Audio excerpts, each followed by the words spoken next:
טוב, אז עכשיו אנחנו מקליטים, ולטובת מי שפספס, לא פספסתם כלום, רק הקדמות. אז כמו שאני אומר, אנחנו מתחילים משנות ה-80-90, שם מתחיל כל העניין הזה של מטבע קריפטוגרפי. החבר'ה האלה, חלק מהשמות אולי שמעתם עליהם, אבל הם, אנחנו נקרא להם קריפטו פאנקס, הם לא הצליחו להתרומם, הרעיון היה יפה, אבל הם לא הצליחו לפתור את הבעיות האמיתיות שהם התלוננו עליהם, ואנחנו נראה בהמשך שזה מוטיב שחוזר על עצמו כל הזמן. זה נמשך עד אוקטובר 2008, שם יצא white paper. עכשיו white paper זה איזשהו מסמך טכני שמתאר פתרון של בעיה. מסמך הוא יכול להיות, הוא לא מוגבל בדפים, במקרה הזה הוא היה פחות מ10 דפים, אבל הוא היה מאוד ground breaking. אגב, אני מכיר את העולם הזה באנגלית, למדתי באנגלית, גם באוניברסיטה למדתי באנגלית, יהיה איזשהו מחסום שפה, אולי תעזרו לי עם הדברים, יש מילים שאני פשוט לא מכיר אותם חוץ מבאנגלית. אז ב-2008 יצא אותו white paper שנקרא Peer-to-Peer Electronic Cash System, והרבה אנשים אוהבים לדבר על זה שמי שהוציא את ה-white paper על החתום היה סטושי נקמוטו, שזה איזשהו פיגורה שאנחנו לא יודעים מי היא עד היום, יש טוענים זה בן אדם אחד או זה קבוצה של אנשים, אני דרך אגב בדעה שזה 2 או 3, יש אנשים שאוהבים להסתכל על זה מזווית טכנית, הקריפטו, הביטקוין, אני אוהב לשים את הדגש על התזמון שזה יצא, שזה 2008, מה היה לנו ב-2008? היה משבר הסאב פריים הגדול, זאת אומרת, יש פה הצהרת כוונות, אנחנו נראה אותה איך היא מתפתחת בהמשך, אבל מה שבא בווייט פפר, העיקר הדברים היה לעשות decentralize ל-digital currency, זאת אומרת, מטבע דיגיטלי, decentralize זה ההפך ממרכזי, מבוזר, לא בטוח איזה מהמילים, שזה מטבע דיגיטלי שלא מסתמך על בנקים ועל ממשלות. נקודה פה שאני חושב שלדעתי סטושי נקמוטו נשאר בעילום שם, כי אני חושב שהם ידעו שהם הולכים לעשות מהפכה, והם לטעמי פחדו על חיים, בגלל זה הם העדיפו לא להישאר בעילום שם. החלק השני בהצעה הזאת זה ליצור נטוורק, רשת, בין אנשים ישירות, עם הוכחה קריפטוגרפית, הוכחה מתמטית מוצפנת, במקום אימון. שוב, ההיסטוריה של הכסף, עכשיו הרבה דיבור על אימון, כסף זה משהו שהוא אימון בין אנשים, הלוואה וכו', אנחנו לא ניכנס לזה. אבל הבעיה הכי גדולה שהמסמך הזה פותר זה מה שנקרא double spending problem, כן? הבעיה שלא צריך לפתור בשנים קודמות זה, אם יש לי $100 דיגיטלית, איך אני לא משכפל אותה, לא יודע, קונה באותה $100, קונה הרבה דברים. כמובן, הבעיה הזאת, הבנק פותר אותה, כן? איך הוא פותר אותה? אני לא יכול הרי להיכנס לקניון, להעביר כרטיס אשראי בחנות אחת, יש לי $100 בחשבון, ויש לי כרטיס דירקט, כן? אז קניתי ב$100 בגדים, גם אם אני ארוץ הכי מהר שאפשר לחנות השנייה, אז זהו, הוא לא יעבור עוד פעם. אז איך פותרים את הבעיה הזאת בלי בנק? זה העניין. אז זה בסוף 2008, אוקטובר 2008, כמו שאמרנו, ואז בינואר 2009, מתפרסם בטיימס הבריטי, בעיתון, הכותרת, Chancellor to bail out banks, או משהו כזה, on the brink of second bailout for banks, זאת אומרת, הממשלות חילצו בנקים שנקלעו למשבר הסאב-פריים, באותו יום בדיוק, ב3 לינואר 2009, נעשה מיינינג, נוצר הבלוק הראשון של ביטקוין, בלוק 0, בהגה המקצועית קוראים לזה הג'נסיס בלוק, והיה בו 50 ביטקוינים שאי אפשר לפדות אותם, סיבות טכניות. עכשיו כמו שבונים כזה גורץ שחקים, ותמיד כשבונים בניין, אז יש איזשהו אירוע השקה שבאים לאבן הראשונה, עושים לה טקס ואפילו חורטים עליה משהו. אז בבלוק הראשון של ביטקוין חרוט Chancellor on the brink of second bailout for banks. זה מאוד מאוד סימבולי. הצ'אנסלר הוא לא מיניסטר, הוא לא שר, אבל דה פקטו הוא הפונקציה שהיא כמו שר אוצר אצלנו. אז הכיתוב הזה על בלוק 0 של הבלוקצ'יין עדיין שם כמובן, והסימבוליות פה שהוא משייך את היום הולדת של הביטקוין עם המשבר הפיננסי הגדול, והוא ממצב את ביטקוין כאלטרנטיבה למערכת הפיננסית המאוד מאוד שברירית ושהיא לא מצליחה לספוג זעזועים. אבל מעבר לסימבוליות, כן, יש פה מימוש פרקטי שהג'נסיס בלוק בעצם התחיל את השרשרת הזאת שנקראת בלוקצ'יין, וכל הבלוקצ'יין שיש לנו עד עכשיו, כל הביטקוין שיש לנו עכשיו, הוא למעשה מסתמך על אותו בלוק 0. וכל זה מסתמך על אותו white paper, למעשה כל מה שבקריפטו, למרות שבמסמך לא היה כתוב בלוקצ'יין, היה כתוב chain of blocks, אבל כל מה שאנחנו יודעים שהוא קריפטו היום, אפשר למצוא את המקור שלו במסמך, ואנחנו ממשיכים הלאה, אנחנו כבר בסוף, ב-2010, אנחנו, רגע, לפני זה, באותה שנה גם אנחנו יודעים שסטושי, בשרעת הדוקומנטרי, העביר 10 ביטקוין להל פינלי, שחושדים שהוא הוא, אני חושב שהוא מהקבוצה, ואז הוא יצא טוויט שאמר running ביטקוין, וזה היה ה-public acknowledgement הראשון לזה שהרשת רצה. שנה לאחר מכן, לזלו משהו, שכחתי את השם שלו, שילם $10,000 לשתי פיצות משפחתיות מפופה ג'ונס, והיום הזה יהיה ידוע כביטקוין פיצה דיי, וזה למעשה תהיה העסקה הראשונה בעזרת ביטקוין. ב-2010 אנחנו רואים גם את MTGOX, למי ששמע, זה היה אתר של קוסמים או קלפים או משהו כזה, והוא למעשה היה האקסצ'יינג' הראשון של ביטקוין.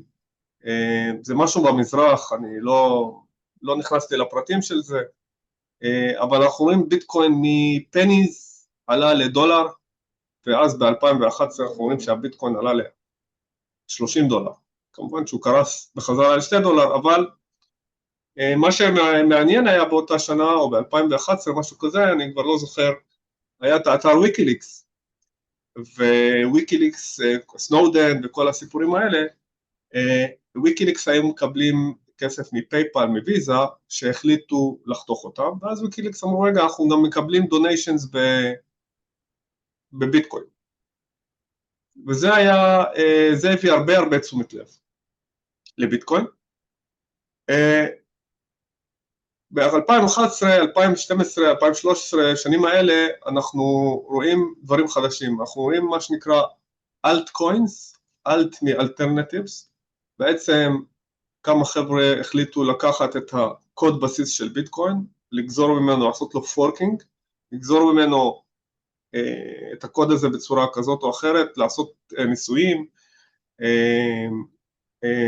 לייטקוין, שכחתי איך קוראים לו, איזשהו יוצא גוגל, שאמר, טוב, אני עושה את הלייטקוין, שזה הסילבר לביטקוין גולד.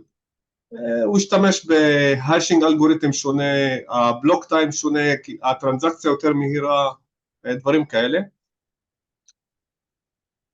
אנחנו נראה גם את ניימקוין, שהם ניסו לעשות Decentralize, שוב המילה הזאת תחזור הרבה, במקום מרכזי, מישהו יודע אם זה מבודר או מבוזר, אני לא מבדיל ביניהם. מבוזר. בזין? כן, מבוזר, מלשון ביזור, לבזר, להפיץ את זה להמון אזורים שלא יהיה מרוכז במקום אחד. בדיוק זה, מבוזר. אז אמרו, אנחנו ה-DNS, מה זה DNS? נכון, אנחנו כותבים ynet.com, ynet הזה, הכתובת הזאת היא DNS, וה-DNS מרוכז בידי כמה רג'יסטררים, בידי כמה גופים, אני רוצה לעשות לזה Decentralized, אז Namecoin עלה כדרך כדי להילחם בסנזורה ודברים מהסוג הזה. ריפל הגיעו לחיים שלנו ב-2012, הם החליטו להחליף את ה-Interbank Settlement, למעשה להחליף את סוויפט, שאנחנו נדבר עליו בהמשך, ויצאו שטויות כמו דוג'יקוין ודברים מהסוג הזה, שהיו צד אחד בדיחה, מצד אחר הרבה אנשים עשו מזה כסף, אבל בעצם החשיבות של זה הראה שאפשר לגזור את הקוד של ביטקוין ולעשות מזה דברים אחרים. מי שעשה את זה, עשה עם זה משהו מאוד מאוד טוב, היה אותו ויטאליק המשוגע ועוד כמה אנשים, הוא היה בן 19, והוא השיק את איתריום, והטיעון שלו היה פשוט אבל חזק מאוד. הוא אומר, תשמעו, ביטקוין מאוד מאוד חזק, אבל הוא מאוד מאוד מוגבל. זאת אומרת, תחשבו על מחשבון פשוט. אני רוצה מחשב שיודע לעשות עיבוד, אני רוצה קומפיוט.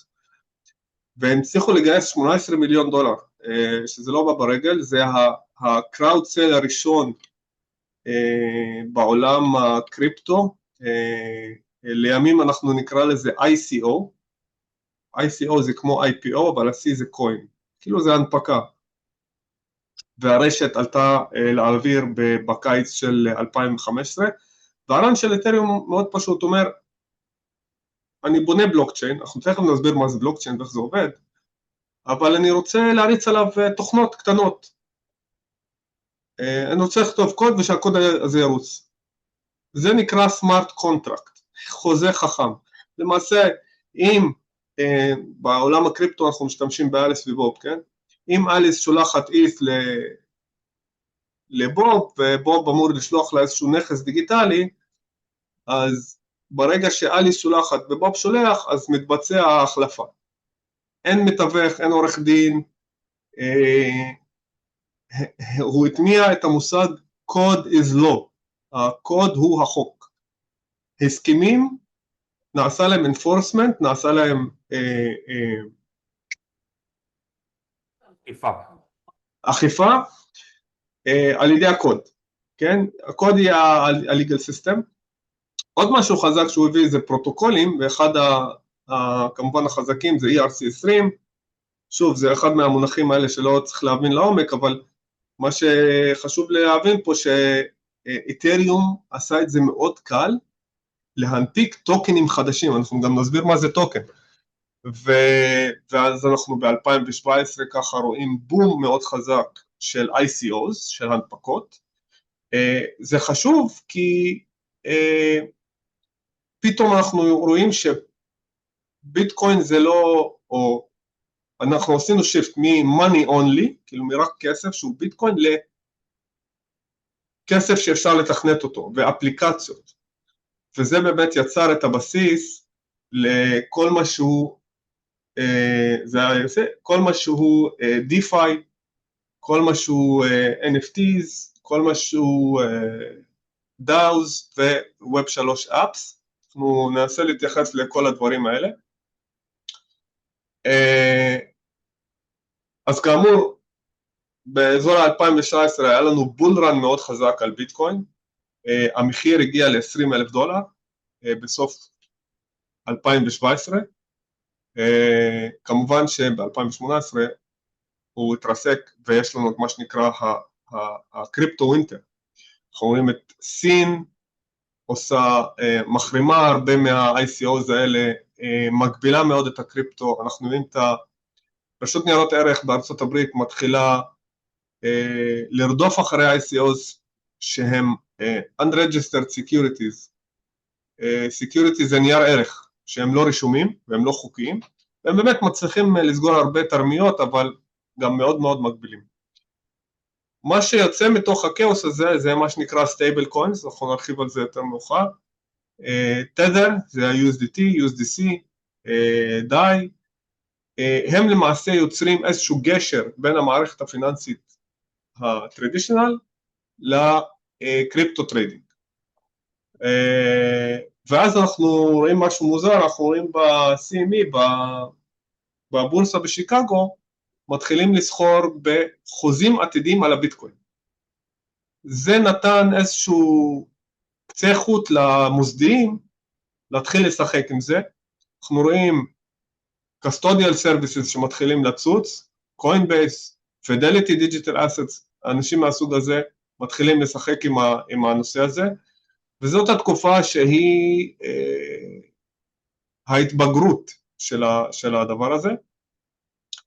הקריפטו ווינטר נמשך עד 2020 בערך, ושם אנחנו רואים את אם 2018-2019 היה קריפטו ווינטר, 2020 היה ה-DeFi Summer. ראינו פיצוץ של DeFi, זה קיצור של Decentralized Finance, מערכת פיננסית מבוזרת. אנחנו רואים פרוטוקולס כמו, יש לנו פה, יוניסוואפ לא מופיע פה, הם מוכרים מפורסם, אבל קומפאונד, אווה, אלה פרוטוקולים שמאפשרים לאנשים להלוות כסף, ללוות כסף, לסחור, להרוויח ריבית, בלי בנקים, רק עם סמארט קונטרקטס. אנחנו רואים מושגים כמו liquidity mining, שאני הייתי חלק, שיחקתי עם זה לא מעט, שאפשר לשים קריפטו ולהרוויח על זה מעין ריבית. yield farming זה אותו דבר, אבל זה דרך למקסם רווחים.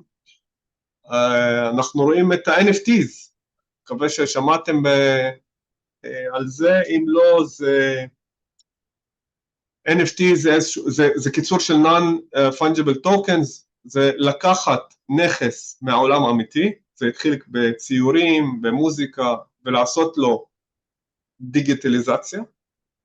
אז נגיד סיפור אחד מפורסם, שהיה איזשהו אומן שצייר תמונה, העבירו אותה איזושהי תהליך, הפכה להיות נכס דיגיטלי, ושורפים את התמונה. זה דרך אחת. זה יצר שיגעון מטורף. אני ניסיתי גם לשחק עם זה, אני יודע שאנשים הרוויחו מזה הרבה כסף, וגם שרפו על זה יותר מדי. הבורד אייפ קלאב, זה מה שהבאתי פה, זה היה פשוט פרנזי מטורף, וזה הביא גם את הווב, את מה שנקרא ווב 3. הנרטיב הזה, שזה התמיע את המושג הזה, שזה השלב הבא של האינטרנט, שאם ווב אחד הוא האינטרנט הסטטי, אני נכנס לדף, אני רק צורך מידע, ווב 2 זה כל מה שאנחנו חיים אותו היום, או כל הסושיאל מדיה, שהדאטה שלנו, הכל אנחנו מקבלים בחינם, אבל אנחנו, כן, כל המידע שלנו נמצא אצל הפייסבוקים ואת הטיק טוקים וכאלה, והם משתמשים במידע הזה כדי לעשות כסף. אז ווב 3 אומר, רגע, אני היוזר, אני הבעלים של הדאטה שלי והנכסים הדיגיטליים שלי. Okay? זה הרעיון מאחורי ווב 3, אנחנו נרחיב על זה תכף. ופה אנחנו רואים באמת שיפט שעובר מספקולטיבי לאפליקבילי, יש פה יישום של הטכנולוגיה, לא רק ספקולטיבי, לא רק חוזים עתידים על הביטקוין, לא רק אני קונה פיצה, אלא DeFi, NFTs, מה זה הדבר הזה? מה שקרה ב-20 ו-22 זה שאת'ריום עשו את האת'ריום מרג', אנחנו עברנו מ-Proof of Work ל-Proof of Stake, אנחנו נרחיב על זה בפרק הבא. זה צמצם את הצריכת אנרגיה של את'ריום בערך 99%. האמת, יש לי את ה-NFT להוכיח שהייתי באירוע. אם אני פותח פה דף חדש, אתם רואים אותו? כן, אנחנו רואים. רואים? איך זה נקרא? רגע אחד. אני רוצה להעלות לכם את איך נראה ארנק ואיך נראים דברים, תכף אני אגיע לזה, אני אנסה לזכר את עכשיו אני בבלנק על השם של האתר, רגע, מוכתב NFT, OpenSea. אם אני נכנס ל-OpenSea, אז אני בחשבון שלי,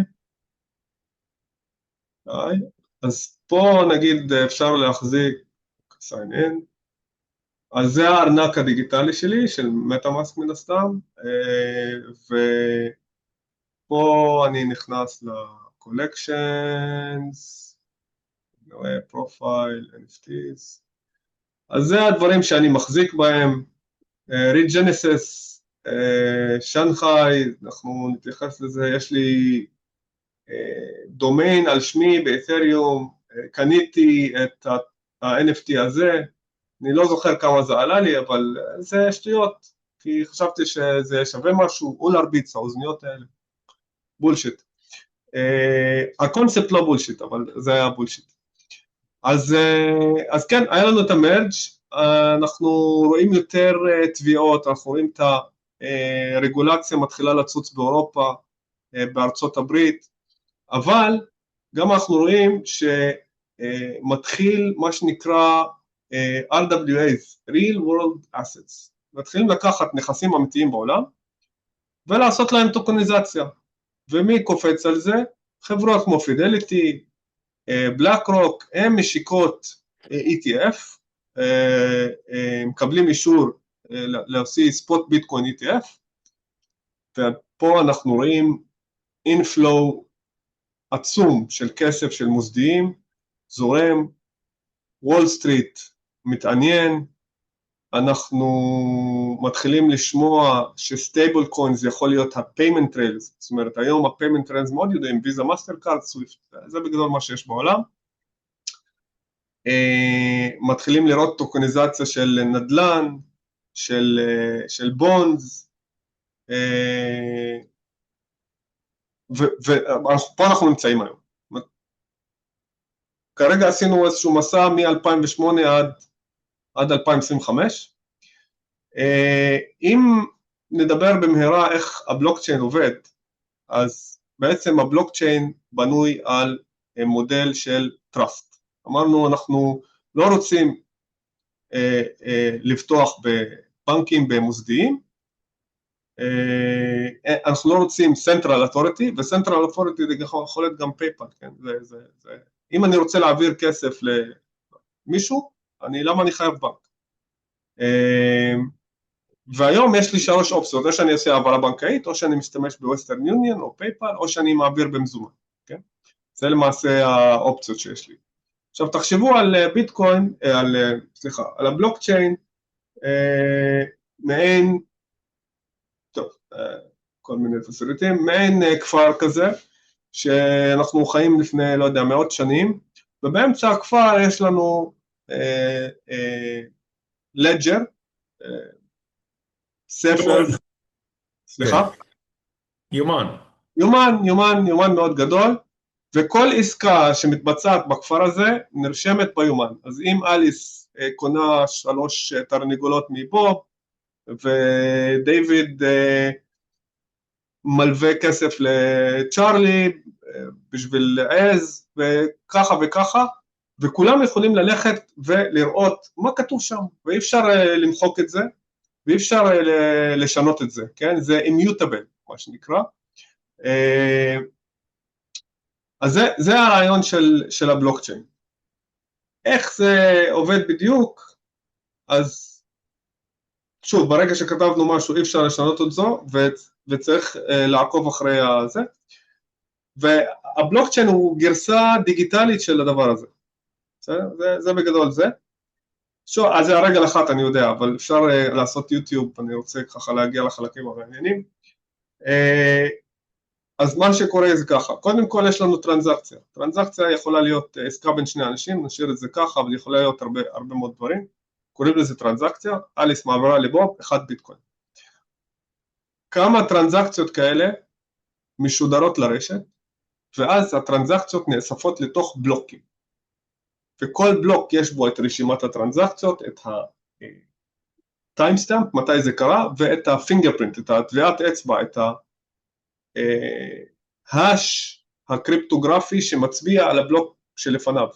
אז תחשבו, אם אני כל פעם, היומן הזה, אם כל יום אני שם דף חדש על היומן ושם על זה כזה נר, אז אני לא יכול לחזור אחורה בלי לשבור את הנר הזה. בטח ובטח לא לחזור כמה דפים אחורה. אז בגלל זה זה עושה את זה מאוד מאוד חזק. ואז השרשרת בלוקים הזאת היא מקושרת אחד בשנייה, אז אי אפשר לשנות אותה בלי לשבור משהו או בלי שאנשים יראו את זה. הרשת מורכבת מהרבה נודים שהם, אמרנו, מבוזר, זה לא מרוכז במקום אחד, אין קונטרול במקום אחד, כולם רואים את אותה גרסה כל הזמן, וזה מתעדכן כל הזמן. ויש מה שנקרא קונסנסיס, זאת אומרת, אם אני בכל זאת רוצה לשנות משהו, יש כאלה רשתות שאפשר לעשות את זה, זה צריך לעשות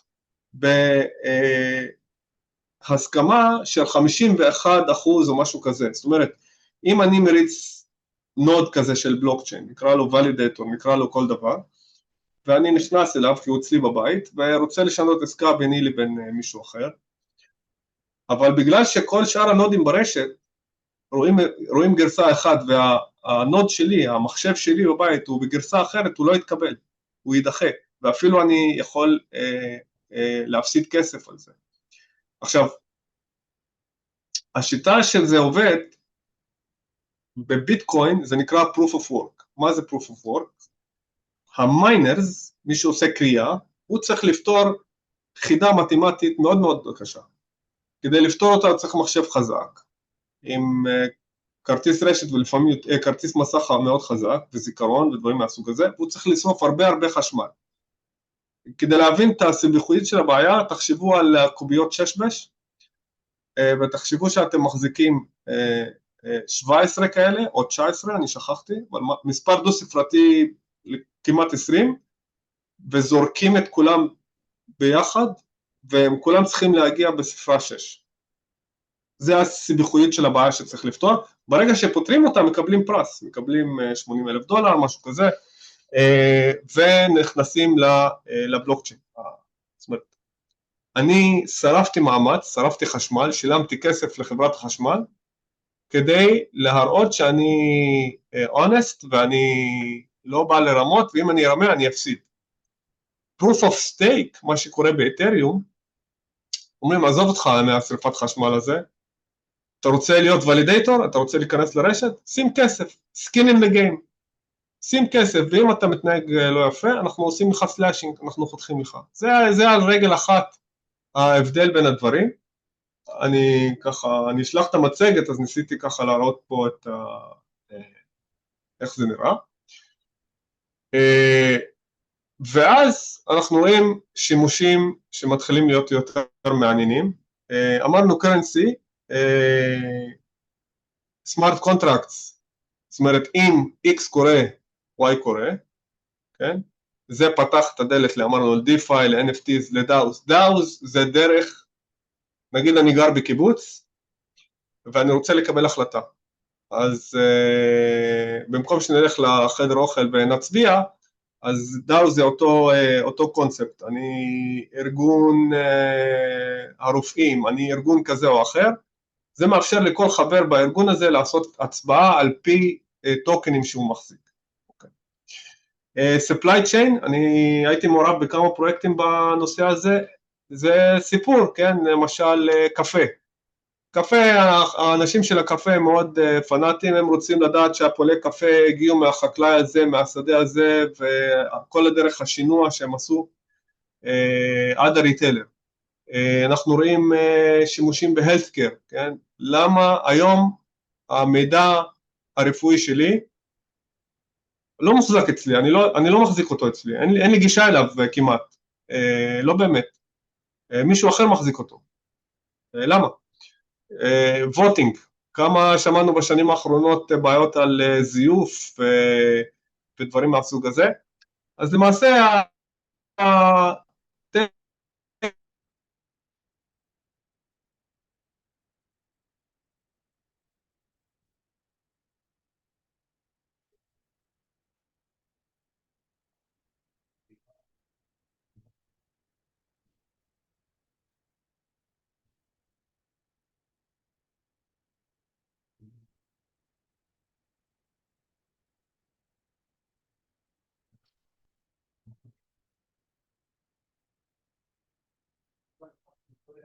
נעים?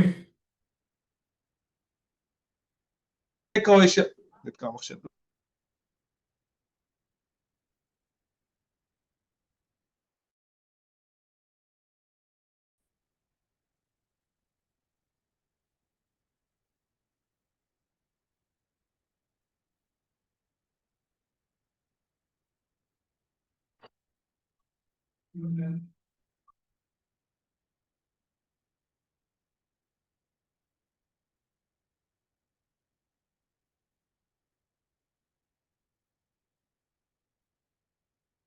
ירדן?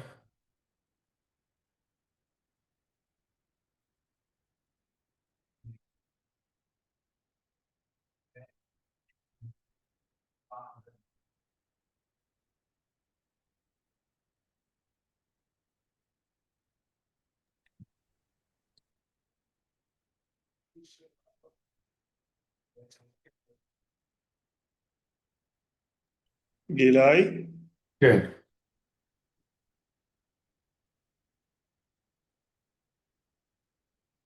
נעים, הוא מנסה להתגבר על זה. הבנו פה. אני שם אותך רגע בהוסט, אוקיי. לא יודע איך זה בחר בי, אולי זה סימן, סימן. יפה. אתה ההוסט. אוקיי. חכה שנעים יחזור. אה, אה, אני רק יכול להגיד לך שקרה קורא דוחות, קורא די הרבה דוחות, כספיים. אה, בסך הכל מה שאומרות החברות, הן מפנות תשומת לב מעניינת, הן אומרות חברה כמו מייקרון למשל, יכולה ליהנות, והיום יצאו גם חברות נוספות שממליצות על מייקרון. אני אגיד מה הבעיה עם מייקרון. מייקרון היא חברה שהרכיבים של זיכרון מתייחסים אליהם בתור קומודיטי, זאת אומרת מה שעושה סמסונג ואיינקס ומייקרון, same shit. אחת לכמה זמן מצטברים כמויות של זיכרון ואז המחיר שלהם צונח. למשל מייקרון ב-2021 או משהו כזה, או 22 הרוויחה $7 מיליון ומכרה 30, שנה אחרי זה מכרה 15 והפסידה 7-8 מיליון דולר. אז אחת לכמה זמן מצטבר מלאי גדול מאוד, החברות האלה, השחקני המלאי לא רואים את זה למייקרון, ואז מייקרון מתרסקת וחוזרת בחזרה. לכן, בגלל האירועים האלה, המשקיעים נותנים למייקרון מכפיל 10, כאשר יש תקופה טובה. כי יודעים שאחרי תקופה טובה, למעשה מה שאנחנו עושים עולים לקליף. כיום, מתחיל להיווצר איזה אירוע, הזיכרון מתחיל להיות יותר מורכב, ויותר מורכב בגלל שהוא היום מהווה חלק בלתי נפרד מהכרטיסים של NVIDIA או של כל מעבד אחר, הוא משמש סוג מסוים של יחידת האצה לפעולות שאותם מעבד עושה, הוא כמו באנלוגיה קצת דומה, שכמו נגיד אומרים לי, אני אומר כמה זה 888 ועוד 888, אז אני אומר 8 ועוד 8 זה 16, ואז יש לי, אני כאילו אז אומר לזיכרון תשמור 1, ואז ממשיך לפעולה הבאה ותוסיף את ה-1. זאת אומרת, נעשה את זה בצורה הרבה יותר, כמובן הרבה יותר קומפלקסי, והדברים האלה נמצאים, כדי שזה יעבוד טוב ומהיר, הם נמצאים באותו מארז יחד עם ה-GPU.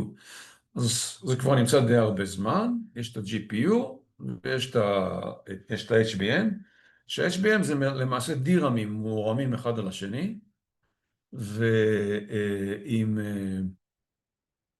ש-HBM זה קיצור של High Bandwidth Memory, והם מחוברים ביחד באיזשהו, כל פעם יש תקן חדש שנועד לעבוד ביחד עם ה-GPUs החדשים. וכאשר יש לך GPU אחד, יש לידו 6, 7 או 8 או לפעמים 10, במארז אחד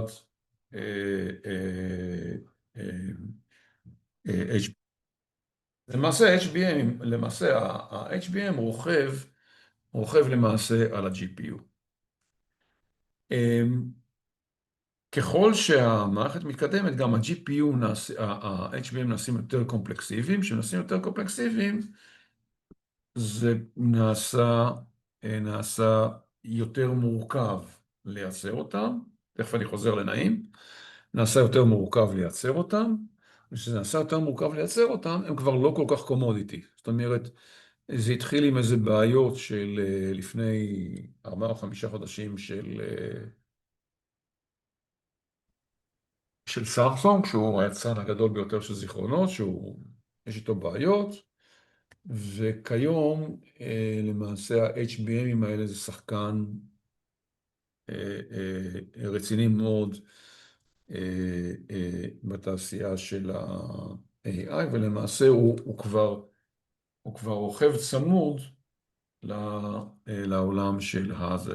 ככל שהקומפלקסיטי יעלה של המארזים ושל ה-HBM'ים האלה, ויצטרכו לפעול בתיאום מושלם יחד עם ה-GPU, ככה תחול איזה סוג של דיפרנציאציה בין הזיכרונות השונים. עד היום זה היה פשוט brute force. ייצרת יותר טוב, הורדת במחירים, וקיבלת יותר כסף עד שהצטבר מלאי, ואז השוק יתפק בחזרה. טוב, אם נחזור לנעים, דבר קטן עד שנעים יגיע. אני העוזר שלך, תודה על ההצלה, גילי. טוב, אנחנו נמשיך, אני מצטער, לא יודע מה קרה, המחשב נהיה על פריז. תרגישו חופשי לעצור אותי לשאול שאלות, אבל אני מסתכל על השעון, לא יודע כמה יש לכם כוח. אנחנו נמשיך עד שתעצרו אותי. מתחילים להגיע לחלק המעניין, מה זה ווב 3? חלק מההרצאה זה השאלות ששאלתם במסמך. אז ווב 3, בואו נחשוב על זה ככה. בואו נחשוב שיש בית קפה שאנחנו הולכים אליו כל יום, אנחנו מביאים לשם חברים, אנחנו ממליצים על זה, והבית קפה הזה עושה כסף מהפעולות שלי, אבל אני אף פעם לא מקבל הנחה, אין לי מילה במניו, אני לא יכול להשפיע עליו, אני לא חלק, אני לא שותף ברווחים של הבית קפה. זה למעשה ווב 2, זה האינטרנט היום, הפלטפורמות כמו גוגל, פייסבוק, יוטיוב, טיק טוק, כל אלה, נותנים לנו כל מיני כלים, אנחנו יוצרים תוכן, אנחנו מג'נרטים קליקים, דאטה, ערך, סרטון הדרכה, לא יודע משהו, דברים כאלה, אבל אנחנו לא מקבלים כסף מהם. אנחנו היוזר, אנחנו לא האונר. לעומת בית קפה מסוג ווב 3, שכל יום אני הולך לשם, אני מביא חברים, אני שותה קפה, אבל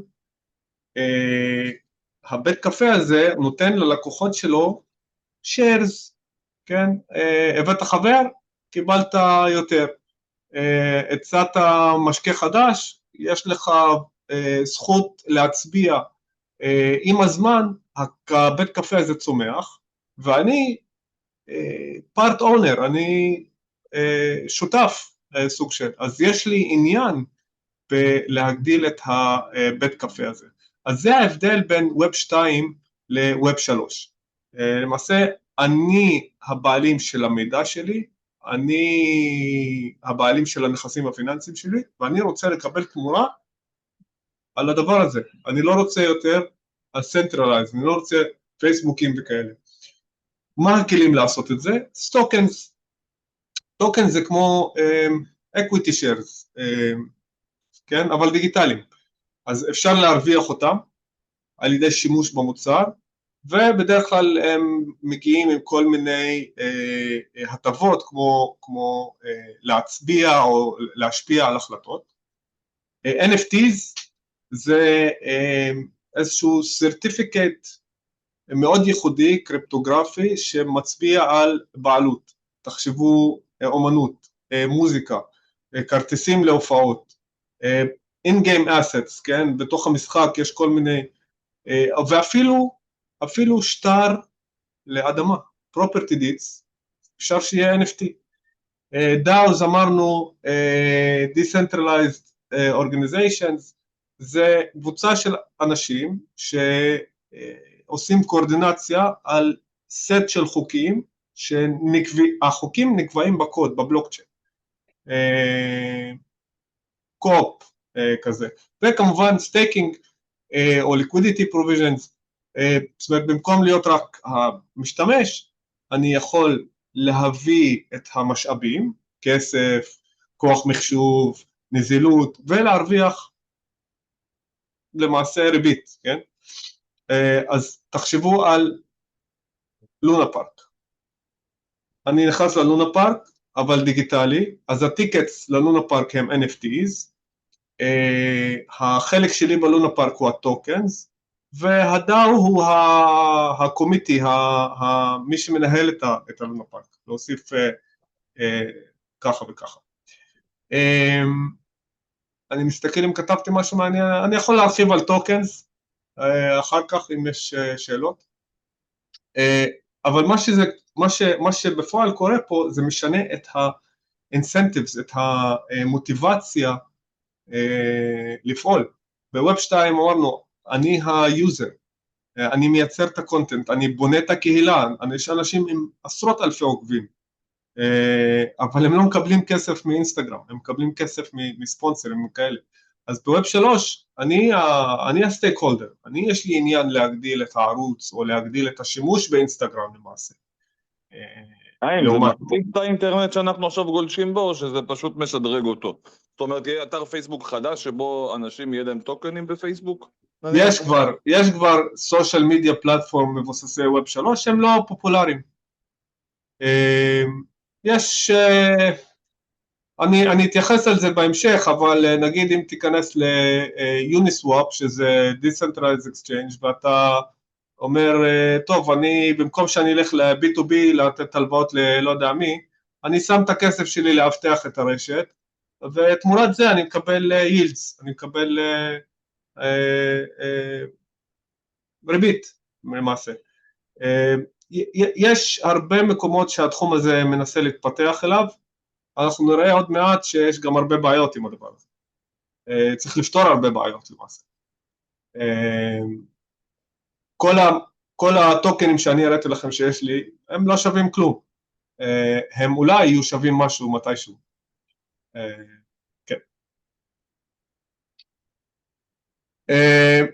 מה עוד? אמרנו, דיברנו, כן, אם תלך, שכחתי איך קוראים לזה, אולי פוספור, אם אני לא טועה, אם תלך לפוספור ותירשם כמשתמש, למפתחים יש עניין להקשיב לך, כי אתה תביא אנשים, הכוח שלך בתוך זה יגדל, ומפתחים יקשיבו לך יותר. אם יש לך תלונה לפייסבוק, ואתה שולח להם פניות הציבור, אני לא בטוח שיהיה התייחסות לזה. כן.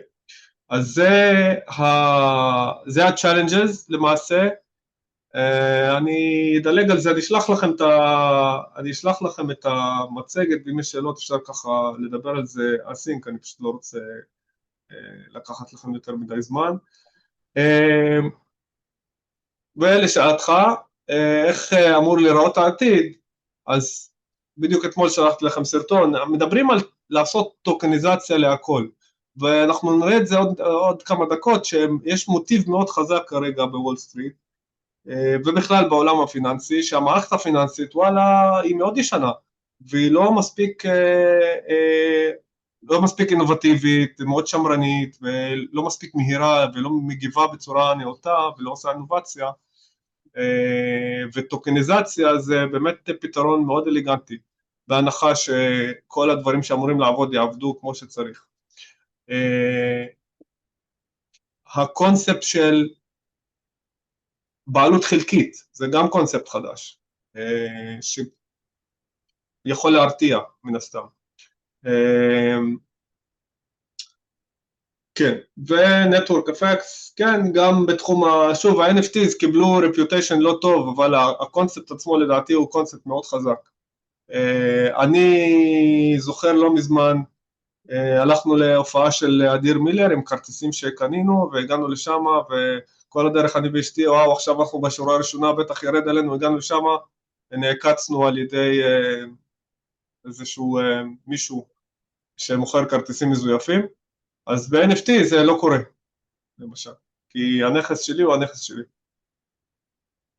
סטייקינג, גם זה שאלה, אני מקווה שזה כבר ברור בנקודה הזאת, אבל סטייקינג היא מילה פאנסי כדי להגיד שאני שם, במקום לשים כסף בהפקם, אני שם כסף שהייעוד שלו זה לאבטח את הרשת, ועל זה אני מקבל יילדס, על זה אני מקבל ריבית. אני ניסיתי את זה עם איתריום תקופה, אני לא יכול להגיד שלא עשיתי כסף, עשיתי, אבל זה לא היה וואו, אמרו לי 20% בשנה, בפועל עשיתי 4% בשנה, ועוד עשיתי את זה בתקופה שעוד היה קצת בעיות עם הליקווידיטי. המנגנון עובד טוב, כנראה שהוא עובד טוב עם המוסדיים, באחת השקפים אני כתבתי שכנראה הפתרון בעתיד יהיה איזשהו משהו היברידי בין העולם החדש לעולם הישן. מה הלאה? Proof of stake, כן, דיברנו קצת על זה, איך זה עובד, אני שורף חשמל, פותר בעיות מתמטיות לעומת Proof of stake, שאני שם את הכסף שלי, אני שוב לא אתעכב על זה. DeFi versus CeFi, שוב, אני מקווה שבשלב הזה זה כבר ברור, CeFi זה קיצור של Centralized Finance, המערכת הפיננסית המסורתית, אבל גם הוא מתייחס לכל האקסצ'יינג'ים למיניהם, בייננס ופשוט, איפה שדיפיי, כמו יוניסוואפ, כמו האנשים האלה, זה מערכת פיננסית לא בנקאית, הכל פיר טו פיר, וזה מתחיל לתפוס תאוצה די מהר. איך זה נראה עם המוסדיים? אז גם על זה הייתה שאלה, אז קודם כל מה זה טרז'רי? כל חברה יש את הכסף שלה, הכסף שיושב בעו"ש לצורך העניין, והם רוצים לעשות עם זה משהו. קודם כל הכסף הוא חשוב, כן? אנחנו פה כולנו מכירים, לשמור על ליקודיטי, שיהיה לנו כסף, לעשות דברים אם צריך. ואז מגיע עידן הקריפטו, וכמה חברות אמרו, רגע, למה להשאיר את כל הכסף הזה יושב בקאש, וכמעט לא עושה כלום, או באיזשהו אג"ח סופר מסורתי, בוא נעשה hedging, כן? ואני יש לי טיעון לזה שהביטקוין הוא כמו זהב, אולי הוא היה כמו זהב לפני הקורונה, אבל היום הוא ממש לא מתנהג כמו זהב, אם השוק יורד, הביטקוין יורד, הוא לא אמור להתנהג ככה. ויש לו אפסייד וכולי. אז היה שיפט, יש כמה מנהלי כספים פרוגרסיביים, מייקרוסטרטג'י למשל, שאמרו בוא נעשה עם זה משהו. ומה שהם עשו, מייקרוסטרטג'י חברת BI, Business Intelligence, לא מרגשת מדי, ואז ה-CEO, מייקל סלר, עוד לפני כמה שנים, אמר, טוב, תדעי מה, כולם על הביטקוין הזה, אני משנה את האסטרטגיה של הטרז'רי של הקמפני, הטרז'רי של החברה, אני משנה את האסטרטגיה, וקנו 250 מיליון ביטקוין. עכשיו, ביטקוין זה טוקן, הוא הטוקן הנייטיב של הבלוקצ'יין של ביטקוין. מאז כמובן הם אני חושב 200, אני כבר לא זוכר כמה, אבל הם אני חושב המחזיקים הכי גדולים של ביטקוין טוקנס בעולם. איך הם עשו את זה? בעצם מה הטריק פה? הם השתמשו בכלים של וול סטריט, שהם לא נגישים לאנשים כמונו, כמו convertible notes, למי שמכיר זה סוג של שטר חוב, שאפשר לעשות לו convert ל-equity, secured loans, הם לקחו הלוואות נגד החזקות ביטקוין, יש את ה-ATM programs,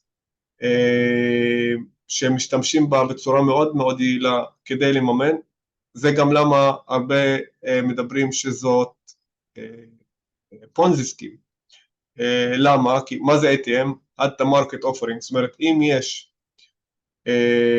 זאת אומרת זה דרך של החברה לגייס כסף על ידי הנפקה של מניות חדשות, אבל במקום לעשות הנפקה מסיבית במכה אחת, הם עושים דריפ פיד, הם מטפטפים shares למרקט, והם יכולים לסגור את הברז הזה on off, להפעיל אותו איך שהם רוצים. זה משאיר להם הרבה flexibility, הם יכולים לשחרר בצורה הדרגתית, זה לא disruptive, וזה opportunistic, מנצלים הזדמנויות. הם השתמשו ב-ATMs כדי לגייס מיליארדים למעשה, וכל דולר שהם גייסו ככה הם קנו עוד ביטקוין. עכשיו, מצד אחד זה אומר delusion, הם מדללים את מחזיקי המניות, אבל אומרים, רגע, אנחנו הופכים את ההחזקות שלכם להחזקות ביטקוין ממונפות. ומנגד הם גם יודעים לעשות בייבק, בייבק זה ההפך, הם קונים בחזרה מניות, ויש פחות מניות בסירקוליישן וזה מגדיל את העוגה. אז דוגמה טובה לזה זה כמו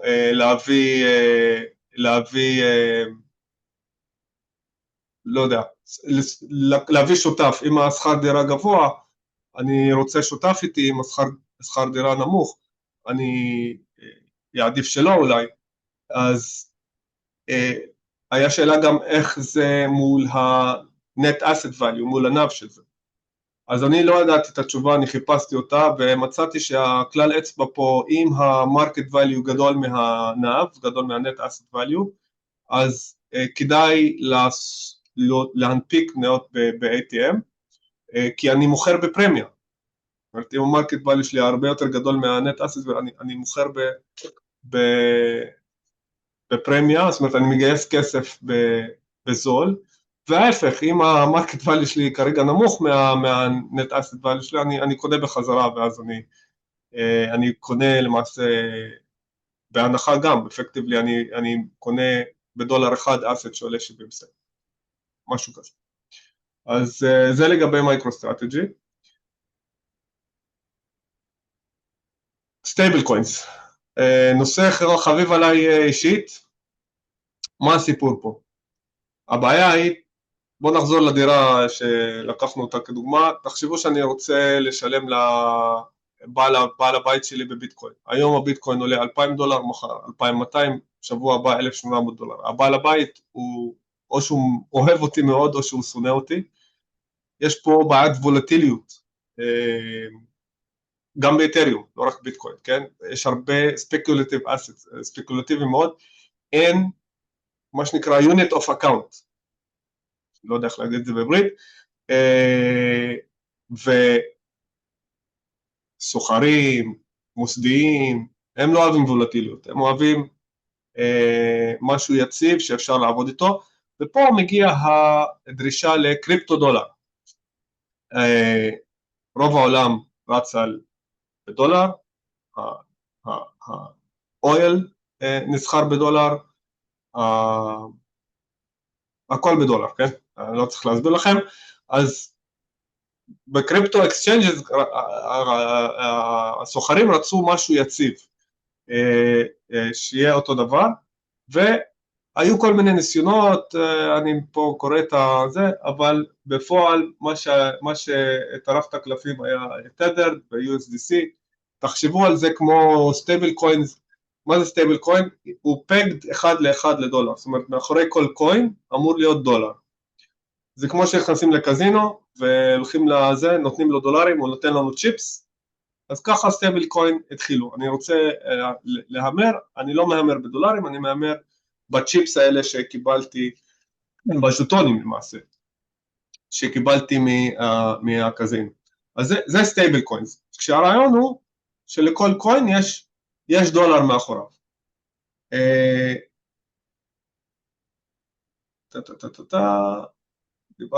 דיברנו. אוקיי, עכשיו יש כמה מודלים של סטייבל קוינס.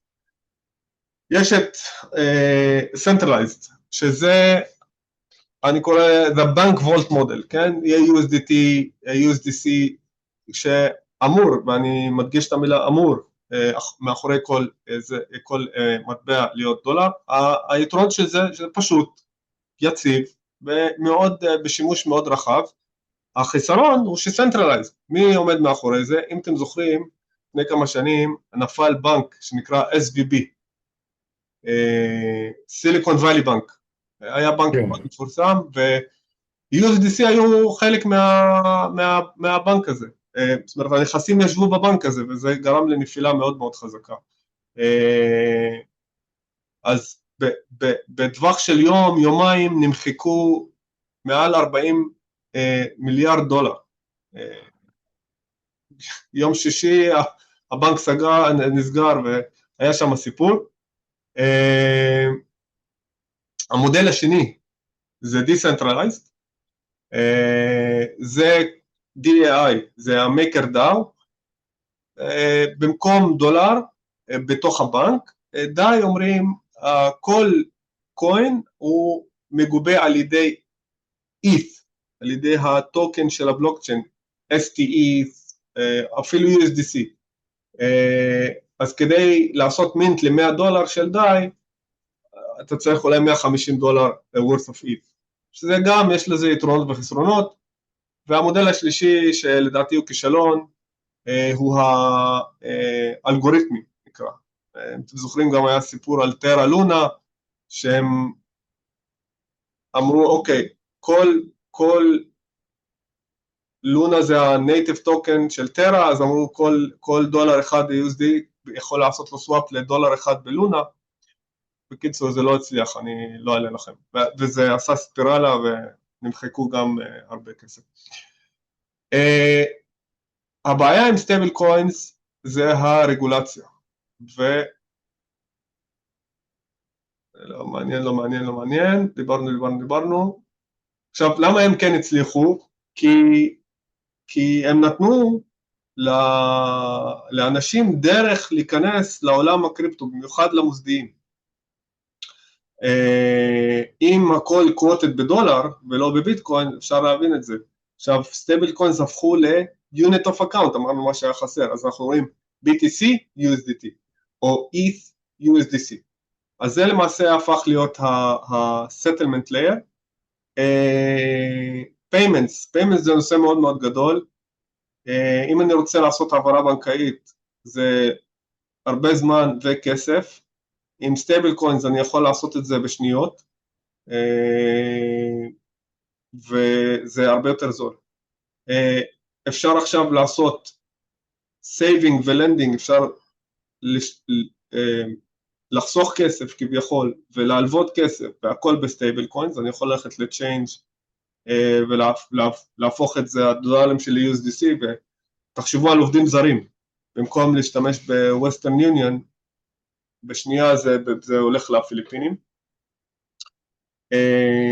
טרז'ריז, אמרנו טוקניזציה, אז גם פה זה עובד, אפשר לשלם לזה משכורות, אפשר לשלם לקבלנים, לוונדור, לספקים, ואני לא צריך להתמודד עם הכאב ראש של הפורקס, כי כל התשלומים האלה יש בהם שערי חליפין, אז שימושים יומיומיים עולים כל הזמן. אנחנו רואים את זה בארגנטינה, בטורקיה, בניגריה, מתייחסים לזה, זה מדינות שיש להן חולשות פיננסיות. אני רואה את זה בעבודה שלי, כן, הם מדברים על הדולר 2.0, הם מתייחסים לזה כך, ואני פה נמנע מלהיכנס לכמה הדולר יציב או כמה הדולר ימשיך להחזיק. אז זה הסיפור פה. לאן אנחנו הולכים עם זה? לדעתי, שוב, אמרנו, זה יהיה הבקבון שכל מה שהולך לעשות לו טוקנייז, אמור להיות מאחוריו איזשהו משהו יציב. ה-CBDC, זה הבנק המרכזי לדיג'יטל קאש, כביכול, אז יש פה competition, כי הסטייבל קוינס האלה, מי שמפיק אותם זה חברות ציבוריות, תדר ו-USDC, ועכשיו הבנק המרכזי גם רוצה, אפילו יש דיבור, אני חושב, על שקל דיגיטלי פה בארץ. Cross Border Payments, אני חושב שזה הולך להיות בומבה. Western Union וכל מיני כאלה, הם לא הולכים להחזיק מעמד מול השטף של סטייבל קוינס. אם אני עובד זר ואני רוצה לשלוח לבן דוד שלי באפריקה כסף, זה בשנייה וחצי הולך לשם בלי כאב ראש, בלי שום דבר. אנחנו רואים, PayPal הוציאו PayUSD, הם הוציאו סטייבל קוין מעצמם. בנקים גדולים עושים ניסויים עם טוקנס, יש את הטוקן של JP Morgan, שכחת איך קוראים לו כרגע. ומצד שני אנחנו רואים שיש הרבה רגולציה, והרגולציה לא יודעת איך לאכול את זה. פעם מנסים להילחם בזה, פעם תומכים בזה, ובסופו של דבר אני חושב שיהיה משהו היברידי. מה שיש לי להגיד, אני אעצור פה. יש לי עוד כמה דברים לדבר עליהם. אנחנו נמשיך או נעשה חלק ב' של ההרצאה. אנחנו בדסנטרלייזד. אוקיי. נעים,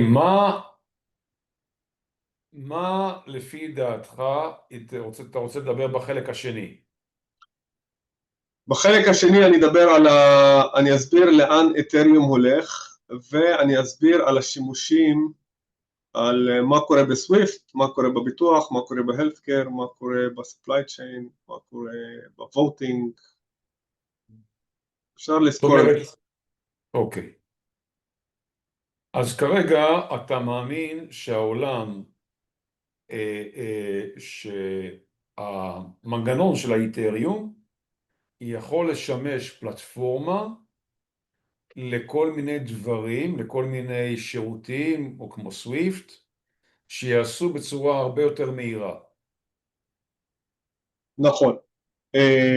נכון. לאתריום כרגע יש כמה בעיות. יש לו 3 בעיות. אומרים טרילמה, לא דילמה, טרילמה. Security, Decentralization ו-Scalability. ואי אפשר לפתור את שלושתם ביחד. לסבר את האוזן. אתריום יודע לעבד 15 טרנזקציות בשנייה. ויזה אלפי טרנזקציות בשנייה. אז אתריום עדיין לא שם. אבל יש כל מיני פתרונות. מה התפקיד שלי בזה? לחשוב. אני חושב עם החבר'ה של לינאה והחבר'ה של L2 איך לפתור בעיות מהסוג הזה. אתריום כן פותר בעיות וממשיך לפתור בעיות, ואני די בטוח שהוא יגיע לשם. גם אין לו מתחרים, לא באמת, לא סולנה ולא בטיח. וברגע שהבעיות האלה ייפתרו, סוויפט, אני שלחתי לכם, הם כבר עובדים איתנו, הם כבר השיקו פיילוט מאוד מוצלח, כרגע החבר'ה שלי עובדים ממש בימים אלה על גרסה בטא, שתכלול 30 בנקים, שישתמשו במערכת הזאת, שנייה, נעים. אוקיי. אז הבעיה איתו שנניח נכון להרגע אני לא מבין בשום דבר, אני שואל שאלה, אז נניח שהאתריום כרגע לא מתאים לעסקות ריטל המוניות, אבל הוא כן יכול להסכים לעסקות בין בנקים או להעברה גדולה מאוד של עסקות יותר גדולות, שהם להם לא כל כך חשוב, העלות של הכמות היא לא כזאת חשובה אם זה עסקות גדולות. זאת אומרת, אם אתה מעביר 15 עסקות בשנייה, אם זה עסקאות גדולות מאוד, וזה שווה להעביר אותם, אז יכול להיות שאפשר להשתמש באתריום, לא? אני חושב שאתה מתכוון לבלוקצ'יין. הבלוקצ'יין יודע לפתור את הבעיות האלה. הרי מה זה סוויפט? זה מערכת הודעות. אתה לא מעביר כסף. אתה יודע, אני מסביר את זה. איך מעבירים כסף? יש חשבון נוסטרו ויש חשבון ווסטרו. הבנק מחזיק חשבון אצל הבנק האחר ומממן אותו מראש, ובמערכת הודעות שנקראת סוויפט, מעבירים הודעות אחד לשני, תיקח מהחשבון הזה, תשים לשם. אז זה בעיות שהבלוקצ'יין יודע לפתור. אם אתה שואל לגבי תעבורה מאוד גדולה על הבלוקצ'יין, איתריום ספציפית, גם את זה יש לזה פתרון, עדיין לא ברמה של ויזה, יש לזה פתרון, זה נקרא L2, Layer 2, שאני לא מבצע את העסקה על הבלוקצ'יין, אני מבצע אותה על רשת משנית, שם זה יותר מהר, ואז אני מחזיר אותה לבלוקצ'יין לאימות.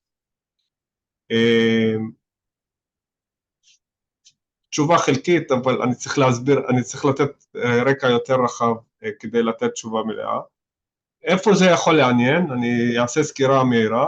בעולם הביטוח, הבעיה היום שהקליימס הם איטיים, ואז הבלוקצ'יין מציע דרכים מאוד יעילות ומהירות לפתור תביעות ביטוח, ואני מביא פה דוגמאות לחברות שעובדות על זה.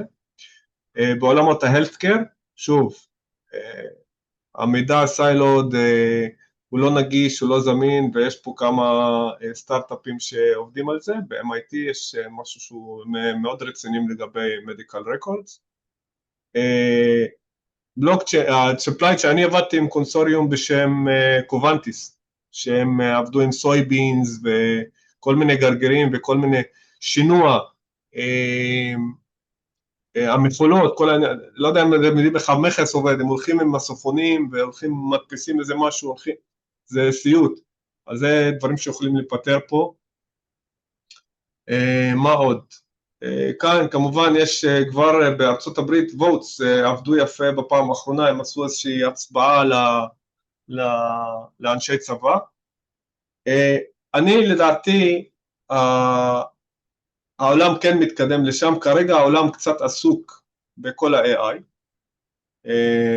זה הרבה יותר סקסי ולא קשה להבין אותו, והסיפור שמספרים הוא יותר קל, עדיין הקריפטו נראה וולטילי ומסוכן וספקולטיבי, למשל הנפילה שהייתה לפני כמה ימים או לפני שבועיים, אבל האמת מי שככה, אנשים כמוני שמכירים, יודעים שהבעיה היא לא באסט קלאס, היא לא ב-ETH ולא ב-BTC, היא בתשתיות.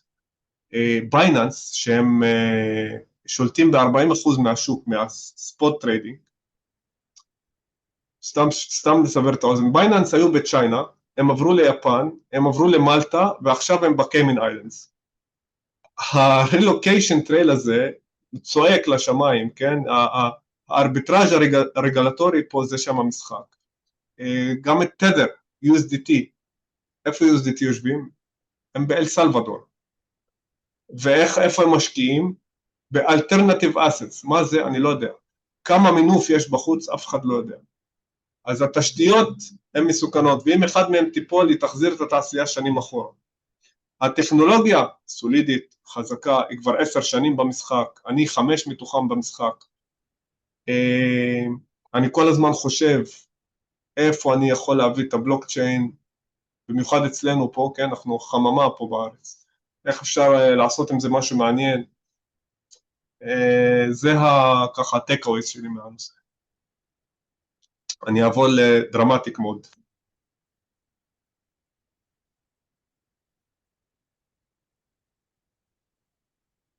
אני עושה פאוזה לשאלות וטענות, מענות. א', זה מאוד מעניין, אבל אז אתה אומר שיש, נגיד שיש מוסדות, המוסדות עדיין שמחזיקים באותם מטבעות, או דברים שעוברים דרכם, הם לא מוסדות הכי יציבים שבעולם. מה קורה? אנחנו לא יודעים. אני אגיד לך נעים, שאלה כזאת, מה קורה אם בייננס מתמוטט? העולם בבעיה, באמת, העולם בבעיה לדעתי, אם בייננס מתמוטט, קודם כל אני בספק אם עולם הקריפטו טריידינג יתאושש מזה אי פעם, 40% מהקריפטו טריידינג בעולם קורה בבייננס. טריליונים, זיליארדים, אני לא יודע איזה מספר הולך שם. עכשיו, דרך אגב, אם מישהו עוקב, אתמול הם הוציאו מייל שב-96 שעות הבאות הם מתחילים להחזיר כסף לאנשים, בין $300 ל$6,000. מיליארדים נמחקו ביומיים האחרונים, בסופש האחרון. למה הם מתחילים להחזיר כסף לאנשים? אני לא יודע, הם אומרים, תשמעו, זה מחוץ לשליטה שלנו, זה נחת על כולנו, ואנחנו בתוך זה ביחד, ואנחנו מחזירים כסף לאנשים. לא הבנתי, מה זה להחזיר כסף לאנשים? מפקידים לך לחשבון. יש לי חשבון אצלהם, נכון? כן. יש לי חשבון אצלהם, אצל בייננס. כן. ואומרים לי, אנחנו מחזירים לך את החשבון, את הפיקדון שלך, מחזירים לך בחזרה אליך לבנק, אליך אצלך. אצלך לבייננס. מחזירים לך בספוט לבייננס, דוגמה שאני מכיר אישית, חשבון של $10,000-11,000 נמחק מהנפילה הזאת, חזר אליו $4,000 היום לבייננס, לחשבון בייננס. עוד פעם, תסביר איך זה עובד, כי אני לא כל כך טוב בזה. זה מעניין אותי מאוד מה שאתה אומר כרגע. אוקיי, אז בייננס הוא אקסצ'יינג', בורסה. כן. אני מפקיד לשם כסף, אני מפקיד לשם כסף אמיתי. איכשהו, אני מביא את הכסף לשם, כן? כן, צעד א', הפקדתי איכשהו בבייננס כסף, שמתי $10,000, אוקיי? כן, $10,000 כבר הפסיקו להיות דולרים, הפכו להיות סטייבל קוין כזה או אחר, USDC, USDT, שמגובים על ידי דולר, זאת אומרת, בייננס לקחו את הדולרים שלי, נתנו לי, כמו בקזינו, נתנו לי ז'וטונים. אוקיי, הלאה? לקחתי את הז'וטונים, שמתי אותם על חוזה עתידי, אני סוחר, הכל בסדר, יש לי סטופ לוס וכולי, טראמפ מוציא טוויט, אני נכנס באמא של צ'יינה, יש קריסה מסיבית, הסטופ לוסים לא נכנסים, הבייננס לא מגיב, הוא לא מגיב, אתה רוצה לעשות פעולה, להציל את החשבון שלך, אין תגובה, נמחק החשבון, עושים cash out, סוג של liquidation קוראים לזה, לוקחים את הכסף, הלך, מה אתה עושה? זה קרה לפני לא הרבה זמן, הפעם הם אמרו, תשמעו, זה נחת על כולנו, קודם כל זה התהליך טכני, עכשיו הם אמרו, טוב, כל מי שהפסיד כסף, אני מוציא את הרשימה, כל ארנק, יש כתובת ייחודית לארנק, כמה היה לו ביום רביעי, כמה היה לו ביום שישי. אם ההפרש הוא בצורה כזאת או אחרת, אני לוקח מהכספת, כסף, שולח אליו, זורק אליו סכום מסוים.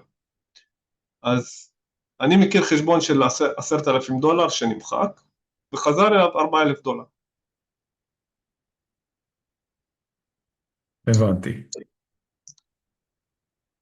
הבנתי. עכשיו חזרו אליי ז'וטונים, אני יכול ללכת, להביא אותם אליי הביתה, או להמשיך לעשות איתם משהו. אבל זה הפעם השלישית או הרביעית השנה שיש לי אירוע ליקווידיישן מאוד גדול. הפעם השלישית, וכמה היה בשנים הקודמות? אני לא יודע להגיד. אבל בשנים הקודמות גם זה לא תפוחים לתפוחים, כי גם האקוסיסטם השתנה. אוקיי, תסביר לי איך האקוסיסטם השתנה. אז אם בהתחלה ביטקוין היה נטו ספקולטיבי, בשנים של הפנדמיק אנשים התייחסו אליו כזהב דיגיטלי, אז אם תסתכל בגרפים אתה תראה שאם השוק יורד הביטקוין עולה. ואז ברגע שאחרי הפנדמיק איפשהו 2020-2021, ברגע שכסף מוסדי התחיל להיכנס לביטקוין, אנשים עדיין אומרים שהוא כסף דיגיטלי, אבל הוא עולה עם השוק ויורד עם השוק, הוא לא מתנהג כמו זהב, נגיד הזהב עכשיו עולה אם השוק ירד. נכון. אז אם השוק ירד, הביטקוין לא יעלה, הוא ירד איתו. אז לכן בכל תקופה, אני לא יכול להגיד שליקווידיישן איבנט ב-2017 או אותו ליקווידיישן איבנט ב-2025, אז זה היה טוב ובואו. היום זה לא טוב ובואו, זה מערב פרוע. אז זה קצת פחות. הבנתי. הנפילות האלה אין להם סיבה פונדמנטלית, ובדקתי, לא קרה שום דבר שאני יודע להגיד עליו. מחשבים מדליקים אחד את השני, איזשהו וייל נכנס לפה או לשם ומזיז, דברים כאלה. כן, ספציפית לפני שבועיים היה ליקודיישן איבנט באתריום. הבעיה עם אתריום, עכשיו הוא הדרלינג של וול סטריט, כי כל הסטייבל קוינס עליו, הוא הטכנולוגיה האמיתית, ביטקוין יחסית פשוט כמו שאמרנו. הבעיה שקרתה לאתריום, ETH, המטבע של אתריום, הרי ככל שיש יותר טרנזקציות על הבלוקצ'יין, אתה שורף יותר אתריום, אז הערך של ETH עולה. כן. אבל אמרנו יש בעיה של סקלביליות, אז מה הפתרון היה? בוא נמציא רשת משנית, במקום שניסע כולנו על כביש 6, ניסע בכל מיני דרכים צדדיות, ומדי פעם ניפגש בכביש 6. אבל הפסקת לנסוע על כביש 6, הפסקת לשלם אגרה. אז המחיר של ETH התנתק מהבלוקצ'יין, זאת אומרת, הוא לא עלה, המחיר של ביטקוין עלה כל הזמן, המחיר של אתריום נתקע, כי לא צרכו אותו.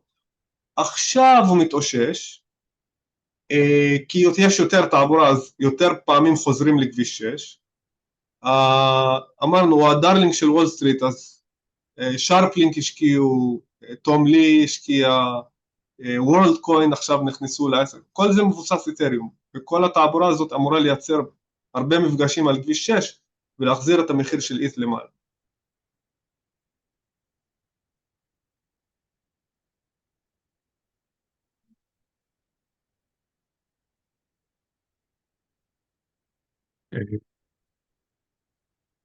שעה קשה. לא שעה קשה, אני מהרהר בדברים האלה, צריך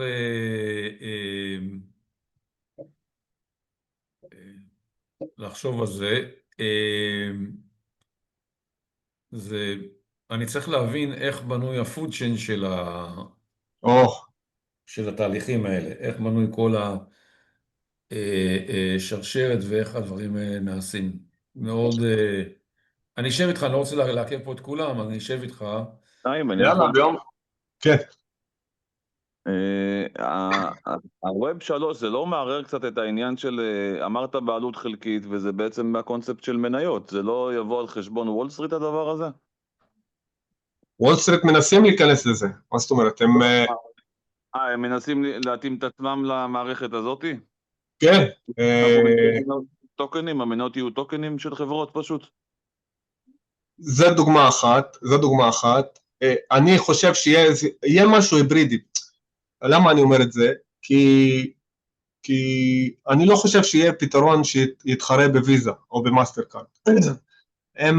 הן מאוד גדולות, יש להם הרבה כסף, אתה יכול לעשות חבר מועדון ויזה, אתה יכול לעשות כל מיני נקודות זכות, הם נותנים לך כסף בחזרה, כל מיני תוכניות של קאשבק וכאלה, ולאנשים האלה אין להם את היכולת להתחרות, אני מביא את ויזה כדוגמה. אז אני חושב שבסוף יהיה איזשהו משהו היברידי,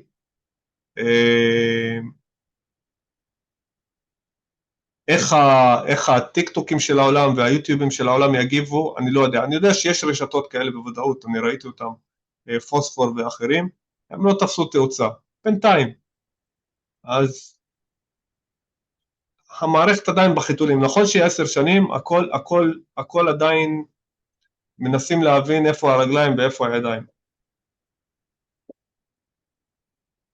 אני נתתי לך את התיאוריה, איך זה ייראה בפועל. אני יודע בדובאי והמקומות האלה, שם אפשר לקנות נדל"ן בביטקוין ודברים מהסוג הזה, שם דווקא יותר מתקדמים מהמערב בקטע הזה.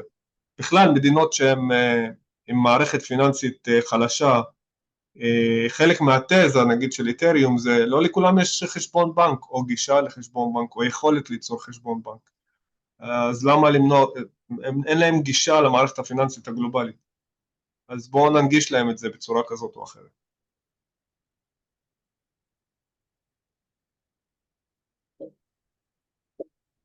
אבל ביום רביעי אני מגיע לתל אביב, אז אז יופי, אז נשב. בטח. בסדר. אוקיי, חברים, נעים. תודה. מקווה תודה שהיה רבה. מעניין קצת. תודה מאוד, רבה, מעניין מאוד, תודה. מעניין מאוד, מעורר מחשבות. לילה טוב, חברים. ביי.